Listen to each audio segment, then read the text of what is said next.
avionetas, escoltada, hermano. Y un día vi dinero como usted no se lo imagina en esta tierra. Dinero a montón, hermano. Me decían: lo que tú quieras te lo damos. Eso es lo que Satanás, aleluya, le ofrece al mundo. Pero ¿sabe lo que Satanás ofrece? Es momentáneo. Pero lo que el Cristo de la gloria nos ofrece.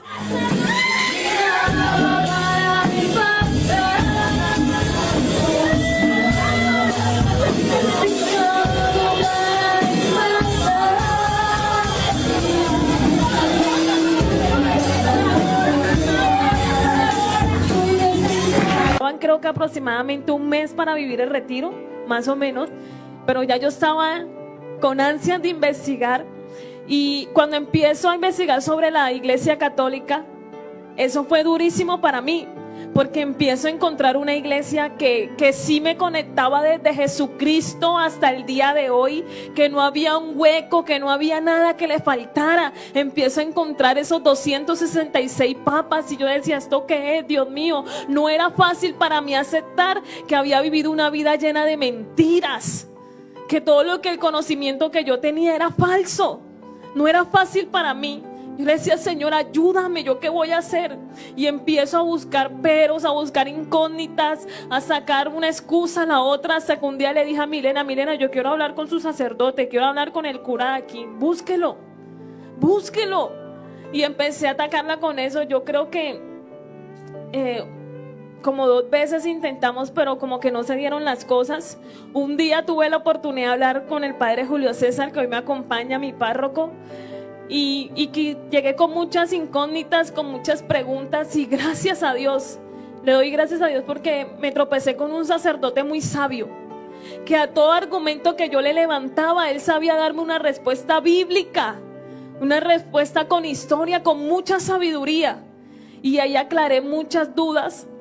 Cuando yo voy aclarando todas esas dudas, yo dentro de mí decía: bueno, listo, pero yo no puedo ser católica, yo no quiero ser católica. Yo pisoteé mucho a los católicos, a la Virgen María. Allá me enseñaron que a través de la imagen de la Virgen María es representación de un demonio, y yo la veía como eso. Eso atrás, muy lindo, grande, enorme. Y algo que a mí me gustaba siempre era ese momento de la pasión de Cristo. A mí siempre me gustaba ver las películas de la pasión de Cristo, porque en ese momento yo sentía que me enamoraba más de Dios, y era lo que me daba fuerzas para seguir adelante. En esos momentos cuando yo estoy quizás renegando en mi corazón por ese momento que yo no quería experimentar en Dios, y yo digo: ellos son muchos idólatras, y por este motivo yo no voy a ser católica. Yo sentí que muy lentamente mi cabeza fue siendo levantada, y yo miré el Santísimo puesto, que en esos momentos sé qué significa en mi vida, y mi mirada se atravesaba con él y con el Cristo que estaba allá atrás en el altar. Cuando yo miro, ustedes se acuerdan que yo dije que cuando leí la palabra yo sentí una daga que atravesó mi corazón. Yo sentía como que esa misma daga entraba pero profundamente en mí, y en ese momento yo empecé a llorar, y ahí sí no pude secar las lágrimas para que Milena no se diera cuenta que yo no estaba llorando. Yo lloraba y yo sentía que ese dolor con el que yo venía en mi corazón se estaba alejando de mí, y yo lloraba y lloraba y lloraba en esos momentos, y yo solo decía: Señor, yo no sé por qué estoy llorando, pero lo único que sé es que te siento aquí adentro de mí y que tú estás sanando mi corazón. Yo lloraba como niña chiquita en esos momentos, y ahí entendí a través del Espíritu Santo que idolatría es cambiar a Dios, y que los católicos en ningún momento están cambiando a Dios. Que yo estaba sin Dios en esos momentos era diferente, pero que Jesús sí está presente en la Eucaristía, y yo lo viví, y porque lo viví, porque lo sentí en esos momentos, fue que creí. Y por eso yo invito a ustedes como católicos, igual a todas las personas que nos ven y que quizás en algún momento de su vida van a ver este testimonio: amen y valoren lo que tienen como católicos, que es a Jesús presente en la Eucaristía, porque Él realmente está ahí. Él sabía cómo tenía que obrar conmigo y lo hizo. Cuando yo salí de ahí, salí convencida. Lo que tienen como católicos, que es a Jesús presente en la Eucaristía, porque Él realmente está ahí. Él sabía cómo tenía que obrar conmigo y lo hizo. Cuando yo salí de ahí, salí convencida de que la presencia de Dios estaba ahí. Y venía el retiro Juan 23, incluso yo seguía poniéndole peros al obrar que Dios quería en mi corazón.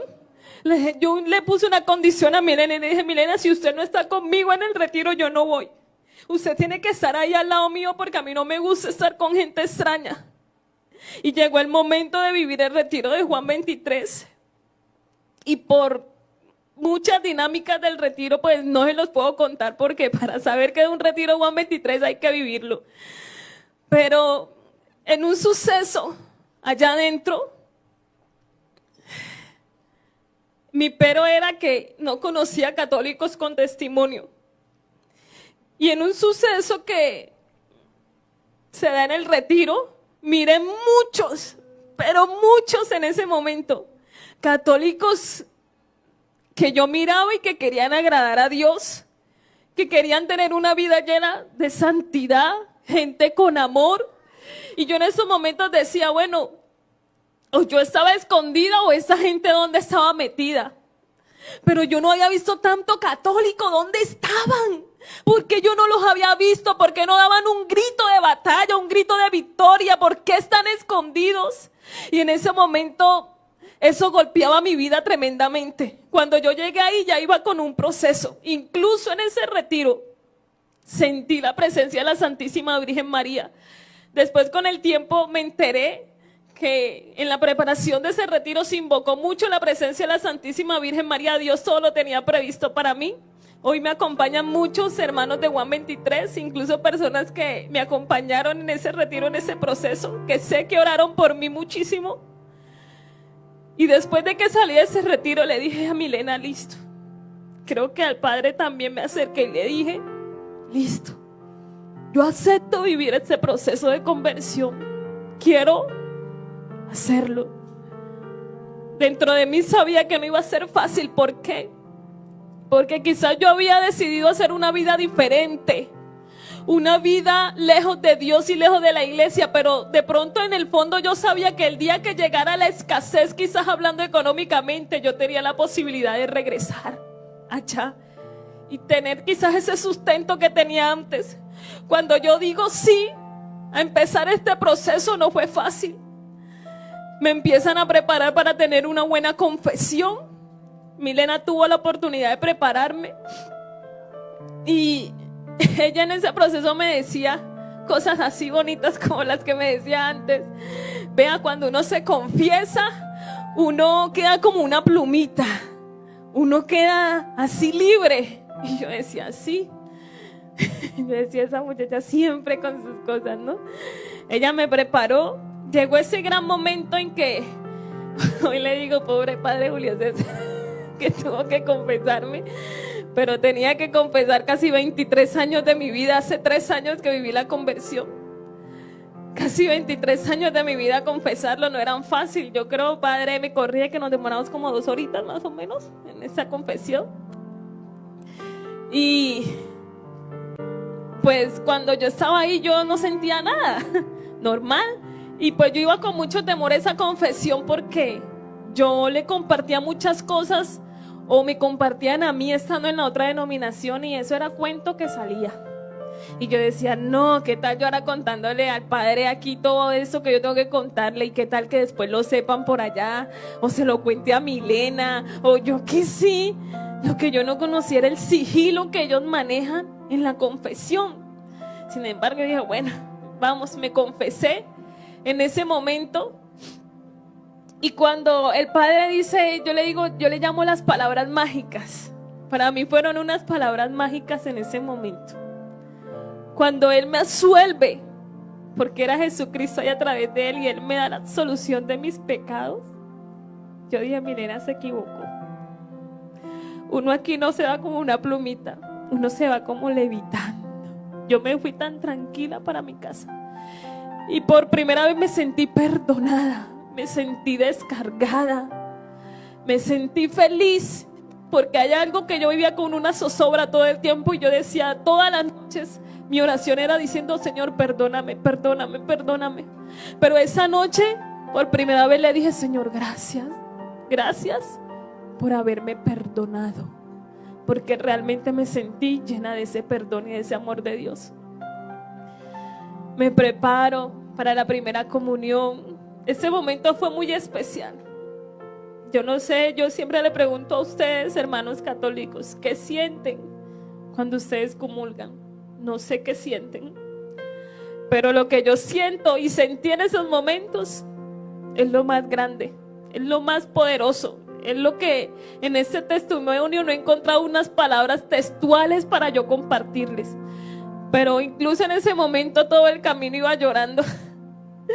Porque era la primera vez que yo iba a comulgar, iba a recibir eso que yo había dicho que era un pedazo de pan que no era Jesucristo, que muchas veces yo decía era un pedazo de pan que se comen ahí ellos. Yo iba a comer ese pedazo de pan y cuando yo comí ese pedacito de pan, yo sentía que mi cuerpo vibraba. Y yo muchas veces solí compartir y consumir lo que llaman la Santa Cena, que quizás se hace, sí, pero no tiene ningún sentido de valor. Y cuando yo recibo a Jesucristo ahí, yo decía, Dios mío, o sea, sentir a Dios dentro de uno, eso no tiene precio, eso no tiene explicación, eso no tiene nada. O sea, eso es lo más grande y lo más sublime que uno puede tener en la vida, tenerlo aquí a él, a uno diciendo, yo soy un pecador, soy una persona que la he pisoteado. En esos momentos yo decía, Dios mío, cuántas veces hablé mal de ti, pero en estos momentos, en tu infinito amor y misericordia, tú vienes a mí, estás dentro de mí, te haces uno conmigo. En el momento de vivir mi confirmación, incluso ya en esos momentos intentaba hacer el rosario, pero el proceso con la Santísima Virgen María ha sido muy lento, pero ella ha sido muy especial conmigo. Incluso una persona, ya estando en ese caminar, me invitó a su casa, tiene una imagen muy bonita de la Virgen, y ella me dice esas palabras, me dice, Tatiana, yo siento que la Virgen María siempre te ha cuidado, siempre ha estado contigo, aunque tú no la conocías, ella siempre iba contigo, y eso es algo que me ha hecho enamorar de ella. Le digo, mamá, gracias, porque tú siempre has estado conmigo, aunque yo no te conocía, aunque yo te pisoteaba, tú estabas ahí conmigo. En el momento de confirmarme, eso fue un alto en el camino, donde yo dije, bueno, aquí se complicó la cosa. Incluso en el segundo retiro de confirmación, el padre me llevó casi a rastas, porque yo me estaba escondiendo, colocando de peros una actividad, creo que algo que íbamos a hacer con Milena, y él me dijo, no, yo necesito que usted vaya y haga el retiro, después decide si se confirma o no se confirma. Y yo, ay, bueno, padre, me voy con el padre para el retiro. Pero yo pensaba muchísimo y yo decía, porque aquí se acabó todo. Una vez que ponga la mano en el arado, no puedo mirar atrás. Y yo decía, Señor, si todos los católicos pasan por este proceso de la confirmación, yo me sentía tan comprometida para vivir la confirmación, porque yo decía, yo aquí doy mi sí, no hay vuelta atrás, voy a ser católica hasta que me muera. Y yo decía, Señor, si todos los católicos pasan por este proceso de la confirmación, ¿por qué se van a buscar un Dios milagrero? ¿Por qué van a un lugar que alguien le imponga las manos y que no saben ni qué es lo que le están transfiriendo en ese momento y le diga, así te dice el Señor, o Él te va a dar el milagro que tú necesitas? O le dicen, entrega las llaves de tu carro, de tu casa, y corren a hacerlo por una promesa de hombre. Y es triste, pero es la por una promesa de hombre. Y es triste, pero es la realidad. Y ver que hay muchos que dicen ser católicos y no aman, no defienden su iglesia y no la apoyan, porque no dan lo que verdaderamente tienen que darle a su iglesia. Yo decía, Señor, ¿cuántos católicos no saqué de este lugar? Los privé de esta felicidad que es recibirte a ti. Los privé de vivir una vida realmente santa por dentro, porque es que yo vivía una vida de apariencia, de falda larga. Yo era santa pero de falda larga, y por dentro ¿qué? Vacía. Y lo importante es llevar una vida que tratemos de agradar a Dios y santifiquemos y cristianicemos nuestra manera de vivir, en nuestros actos, en nuestras palabras, en nuestro caminar, en nuestro actuar con los demás. En ese momento estaba muy nerviosa. Y yo decía, Señor, yo no sé si yo me quiera confirmar. Pero lo hice. Confirmé y seguí en ese proceso. Y no fue fácil. No fue fácil porque mi vida dio un rumbo después de la confirmación muy doloroso. Lamentablemente mi abuela se enteró de esta conversión no por mí, sino por terceros. A mí me dolió muchísimo, porque para ella fue duro aceptarlo. Incluso duramos un tiempo que no nos hablábamos por esta misma situación. Ella lo sigue asimilando. Yo cerré un ciclo en mi vida que ya les voy a contar más adelante. Pero en este proceso de que ya yo decidí dejarlo todo, yo no sabía hacer nada sino predicar. Y yo decía, ¿ahora qué voy a hacer? Para mí fue complicado, se los confieso. Ir a la Eucaristía, soportar la Eucaristía. Yo le decía, Milena, y aquí nada más habla el Padre. O sea, qué pereza estar aquí, no solo el Padre hable y hable, y porque los demás no dicen nada. Me decía, Tatiana. Ella después de la Eucaristía me explicaba y todo. Pero para mí fue muy difícil bajar ese ego, ¿sí? De predicadora, de que yo era el centro de atracción, y asimilar que el sacerdote era la imagen de Jesucristo, que él era la autoridad. Para mí fue difícil asimilarlo a él como mi autoridad, como mi pastor, como mi guía. Pero en todo eso me fue ayudando el Señor. En todo eso. Al principio tenía que hacer el rosario con papeles y todo escrito, explicado allí, porque no lo sabía hacer. Yo creo que Mamita María tendrá esas rositas, las primeras que le di guardadas, pero ya ahora sí se las doy con todo mi amor y con todo mi corazón. Y sé que son rosas hermosas para ella.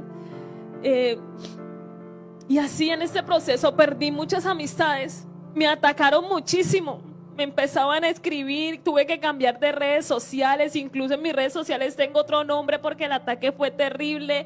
Me decían que yo me iba a ir para el infierno, que estaba con los de la iglesia, los de la Gran Ramera, que se iban para el infierno, que ya me había convertido en un idólatra, que me llamaban, me decían, Tatiana, pero si usted me sacó a mí de allá, usted me formó, usted me hizo un predicador, y entonces, ¿usted qué le pasa? Usted sabe lo que yo le decía. Bueno, venga, si yo lo saqué de acá, yo le puedo decir algo, vuelva a su casa, hermano, ¿sí? Vuelva a su casa porque usted está en el lugar equivocado, vuelva. Haga lo que estaba haciendo algo. Yo trabajé 2 años aquí en Villavicencio, en un barrio que se llama El Vizcaya, en una iglesia allí como pastora juvenil. Incluso aquí, diario, a veces por semana me encuentro gente que me saluda y me dicen, se quedan así cuando me ven una camándula o un Cristo. Dice, pero ¿usted qué le pasó? Y les cuento mi historia. Incluso los amigos de aquí dejaron de hablarme. Yo me reunía con ellos de vez en cuando, pero dijeron, no, es que no nos podemos reunir con usted. Para mí eso era doloroso porque yo los quería. Personas en Barranquilla que amaba me dijeron, no, yo no puedo seguir hablando con usted, lo perdí todo. Casi me quedo sin herencia. Y yo solo le decía a Dios, Dios mío, si todo esto lo tengo que pasar y vivir por tenerte a ti, usted responderá por mí.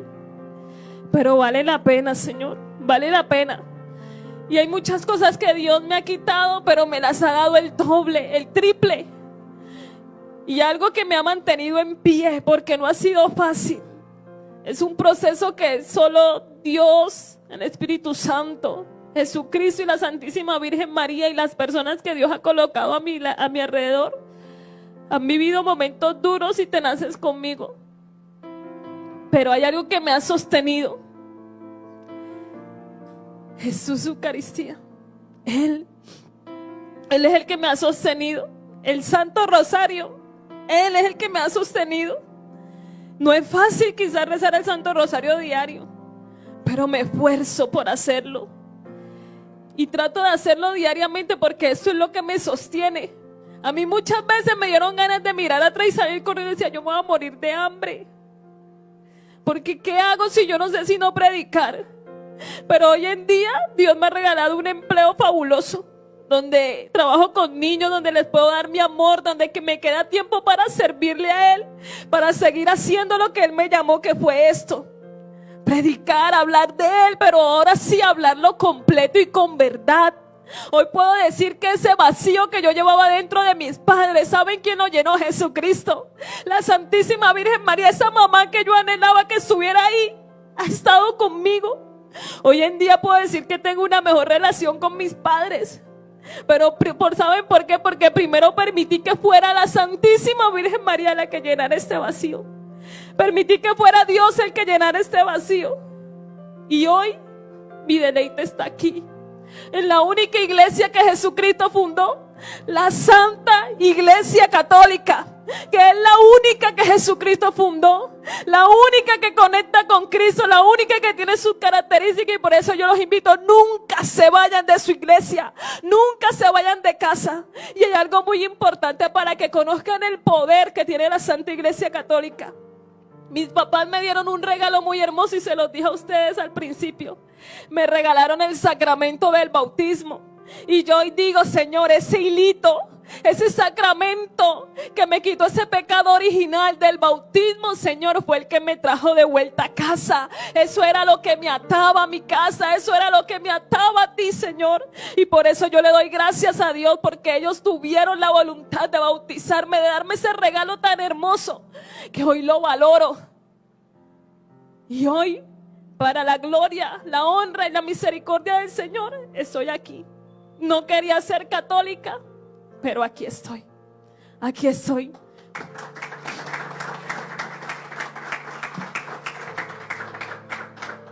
Aquí estoy sirviéndole a Dios en su iglesia.